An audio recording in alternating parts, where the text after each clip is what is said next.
Hola a todos, soy Marita Loduca, esto es Choco Historia Argentina. En este video veremos qué caracterizó a la generación de 1810.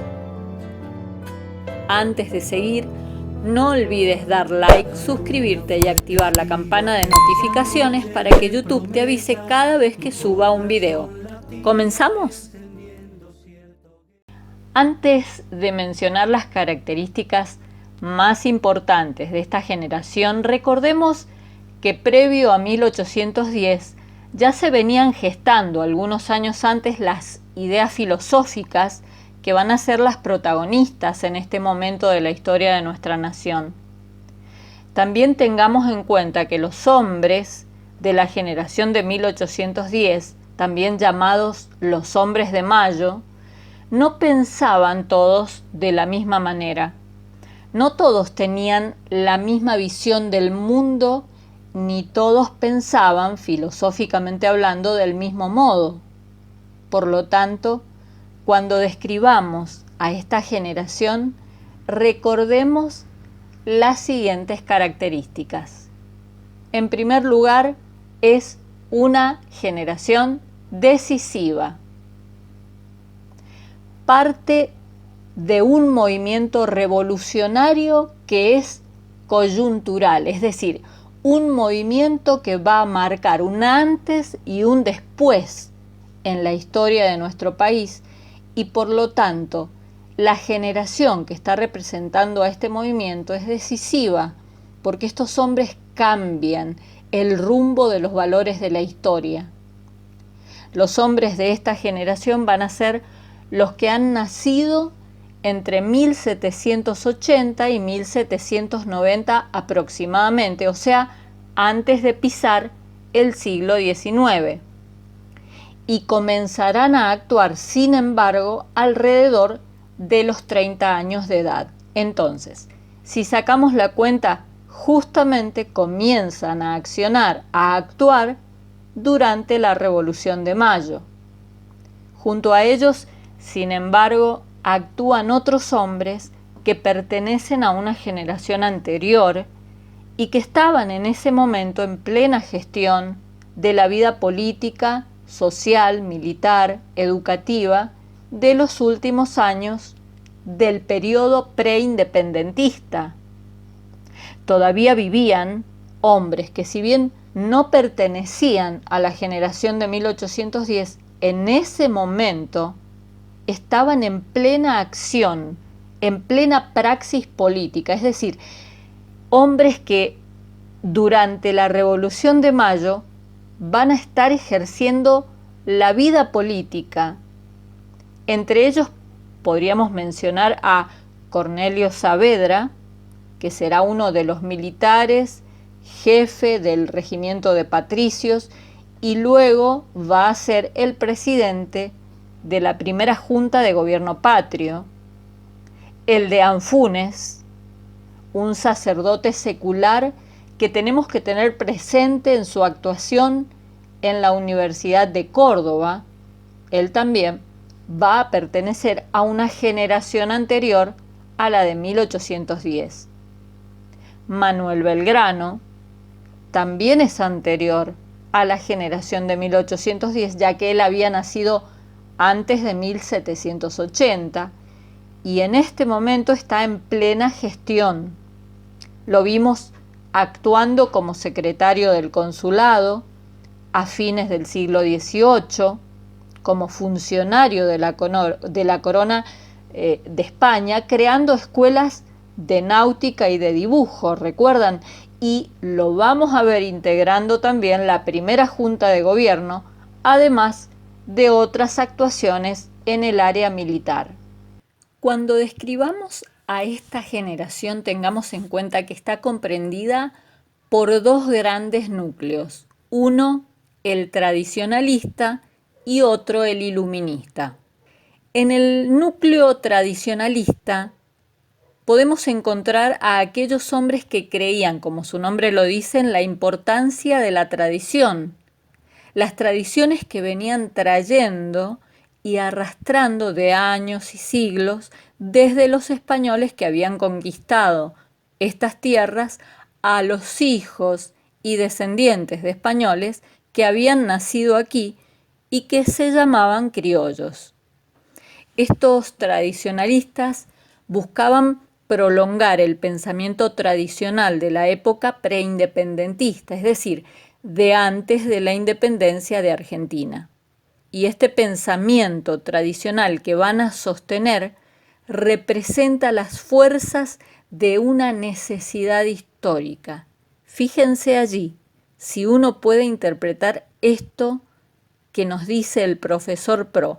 Estos tradicionalistas representan las fuerzas de una necesidad histórica. Ellos necesitan la historia, necesitan esos acontecimientos del pasado del país o de lo que eran antes o hasta ese momento una colonia española. Estos hombres además eran hombres más realistas que el otro núcleo de hombres que vamos a ver enseguida, y primaba en ellos por sobre todas las cosas lo histórico. Es lo que estamos diciendo, tienen una necesidad histórica, por lo tanto ellos no pueden decir, bueno, llegamos a la Revolución de Mayo, borrón y cuenta nueva, de aquí para atrás no pasó nunca nada y de ahora en más seremos libres, independientes y soberanos. No. Cuando el profesor Pro nos dice, ellos tienen una necesidad histórica, es precisamente porque en un tradicionalista, por lo general, lo histórico es fundamental. No pueden hacer la vista gorda a la historia y por ende a las tradiciones que han heredado de ese pasado histórico. Para ellos, la conciencia nacional es anterior al Estado nacional. Fíjense, ellos, en ese momento en que querían formar una nueva nación, tenían que formar en la gente, en las personas, la conciencia nacional. Sin embargo, para estos hombres tradicionalistas, esa conciencia nacional, el ser nacional, la identidad nacional, el tener noción o conciencia de que, ahora vamos a hacer una nueva nación, esa conciencia nacional que para ellos era anterior al Estado nacional, tenía su fuente precisamente en las tradiciones. Antes de que se formara el Estado nacional argentino, nosotros ya tenemos que tener una conciencia nacional, decían estos hombres, porque tenían sus fuentes, hundían sus raíces en las tradiciones. ¿Qué tradiciones? La lengua, el lenguaje castellano que hemos heredado de los españoles, los intereses que tenían los españoles también, por ejemplo, a nivel económico, a nivel social, a nivel político, las instituciones, es decir, las estructuras sociales que existían en ese momento en España y por consiguiente en la América española. Y por otra parte, algo tan importante como la religión, en nuestro caso, la religión católica romana. Por otra parte, el núcleo iluminista también va a estar de acuerdo con la idea de la Revolución de Mayo, pero ellos van a ver la realidad y los acontecimientos de otra forma. El iluminismo es una corriente filosófica que había nacido en Francia en el siglo XVIII y que fue llamado precisamente el siglo de las luces. Todo esto tiene que ver con iluminar, con las luces de la diosa Razón, que había sido considerada de esa forma en el siglo XVIII. Y este es el nombre que va a tomar esa corriente filosófica en Francia, donde nace, pero después se va a esparcir al resto de Europa y en España va a adoptar otro nombre, que es el nombre de la Ilustración. Por lo tanto, es la misma corriente filosófica.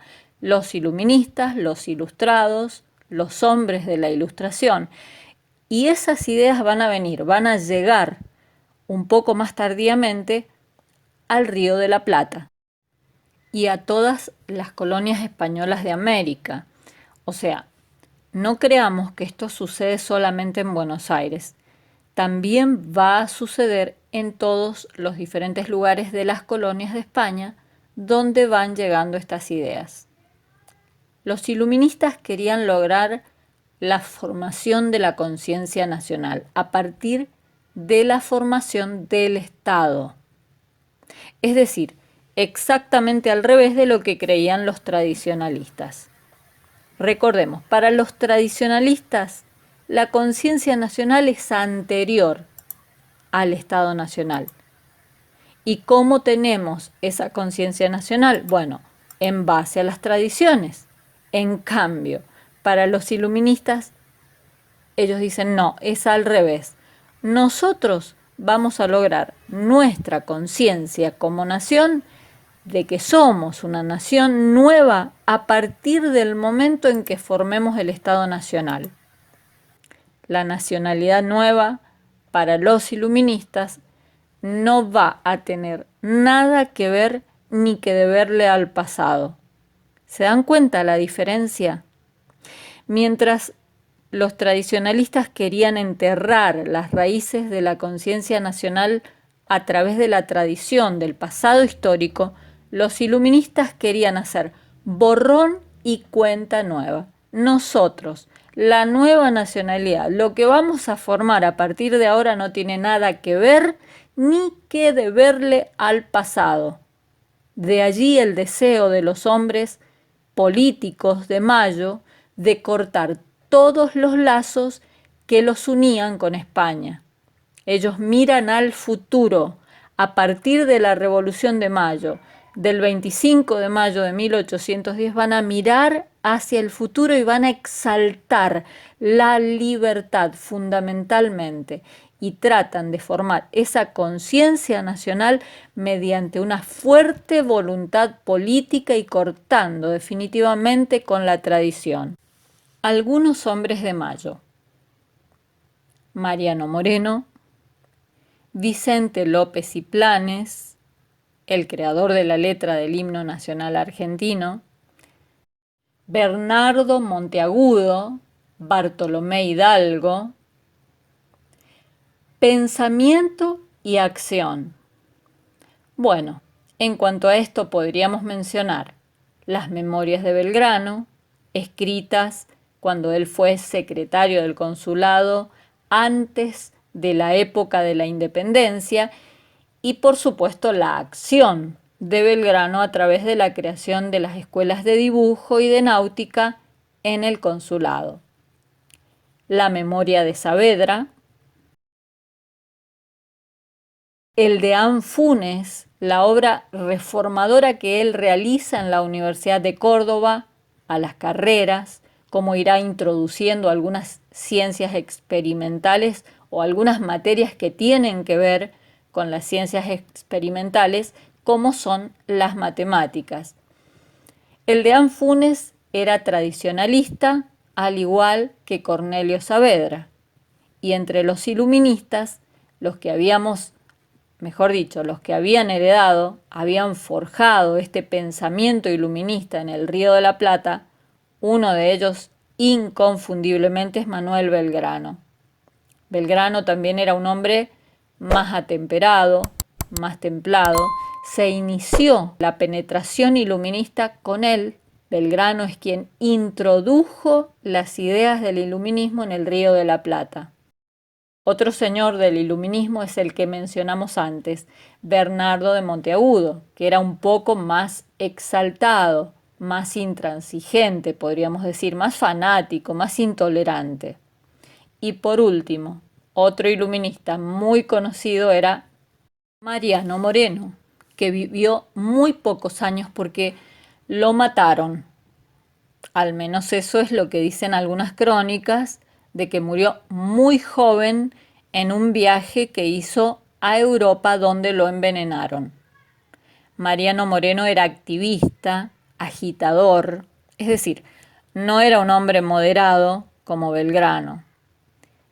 Moreno es quien va a actuar a través de la Gaceta de Buenos Aires, periódico que había creado él mismo a través de sus escritos publicados precisamente en ese periódico. Una pregunta que nos hacemos es ¿por qué el profesor Pro no menciona al general San Martín, siendo que fue el libertador de América considerado por nosotros el padre de la patria? ¿A qué generación perteneció San Martín? Si sos profesor, profesora, estudiante o simplemente te gusta la historia de Argentina, déjame en los comentarios tu parecer, tu opinión sobre estos dos interrogantes. ¿Por qué no menciona Pro al general José San Martín? ¿Y a qué generación perteneció el general Don José de San Martín? Voy a leer los comentarios con gran interés. Hasta aquí el video de hoy. Por favor, no olvides darle me gusta si te gustó este tema y si no te gustó, bueno, déjame en los comentarios tus sugerencias, contame por qué no te gusta, haceme saber en los comentarios qué sabes sobre esta generación y que a lo mejor yo me olvidé de mencionar. Te pido además que compartas este video con amigos, con compañeros y compañeras de la facultad, que no olvides suscribirte y activar la campanita de notificaciones para estar al tanto de todas las publicaciones que suba a nuestro canal.